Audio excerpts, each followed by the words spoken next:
Now, as Lonnie mentioned earlier, the frigid temperatures return this weekend. And if you're a National Grid customer in the city or on Long Island, it's going to cost more to heat with gas. Carolyn Gusoff covers the island and has the details on this steep increase.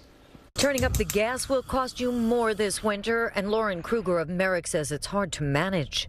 My husband's been out of work for a year. I have 2 kids. I have an old house that's drafty. Delivered to inboxes, what National Grid calls a slight increase, $33 per month on average. And that's just the start. The next 2 years will bring more hikes. $400 this year, but by 2026, that's going to be almost $700 per year more than we're paying now. The size of them is just completely unaffordable. National Grid says it's not due to natural gas prices. The $500 million more from Long Island customers is needed for infrastructure to transmit renewable energy, replacement of aging gas lines, better customer service, and help for low and moderate income customers. What do we want? Lower bills! Climate activists are protesting not only the rates, but revenue going back into gas, just as New York is mandated to phase it out. I would prefer to see that we switch to offshore wind energy and other alternative energies to replace the fossil fuels that are being burned, which lead to climate change. We need Governor Hochul to show New York and the nation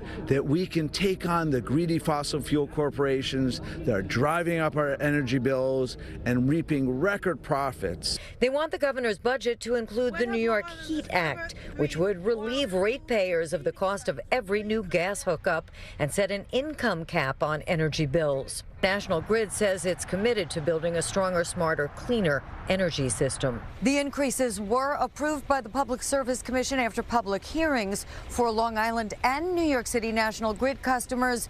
The rate hikes are about the same. On Long Island, Carolyn Gusoff, CBS News, New York. Carolyn lives on the island and has covered those communities for years. If you have a story idea for her, scan the QR code on your screen.